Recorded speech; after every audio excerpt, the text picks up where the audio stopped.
Narayana sir వారి సహాయంతో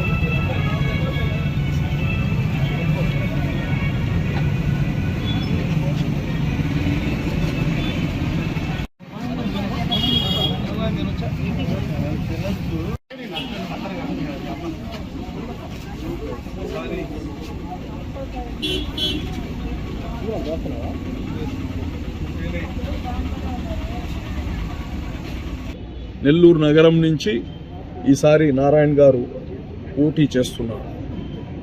గతంలో మంత్రిగా ఉన్నప్పుడు, నేను మేయర్గా ఉన్నప్పుడు మా ఇద్దరి కాంబినేషన్లో కొన్ని వేల కోట్లు పనులు చేశాం.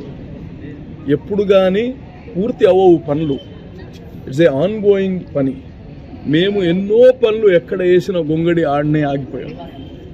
మనసు లేదు. పేదవాళ్ళకి 1000 ఇల్లులు ఇచ్చామండి, 1000 ఇల్లులు తాళాలు ఇచ్చామండి, ఇంటి తాళాలు ఇచ్చేసాం. ఆ ఇల్లులు ఇవ్వడానికి మనసు రాలేదండి ఈ ప్రభుత్వానికి.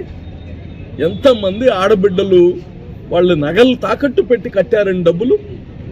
ఆ ఇల్లులు ఇవ్వలేదండి ఈ రోజుటికి. రంగులు మార్చారు.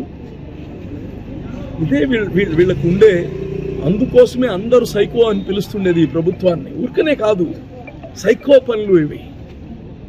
రంగులు మారిస్తే నువ్వు కట్టేసినట్టు అయిపోద్దా? రంగులు మారిస్తే అయిపోద్దా? అందుకోసమే పెద్ద మనసు ఉండాలి రాజుకి, ప్రభుత్వానికి. పేదల పట్ల పెద్దగా ఆలోచించాల్సిన అవసరం ఉంది. తప్పకుండా నారాయణ గారిని ఈసారి మీరు అందరూ కానీ ఆదరించి ఈసారి నెల్లూరుకి మరింత అభివృద్ధి చేసే అవకాశం ఇవ్వాలని కానీ తెలియజేస్తున్నాను.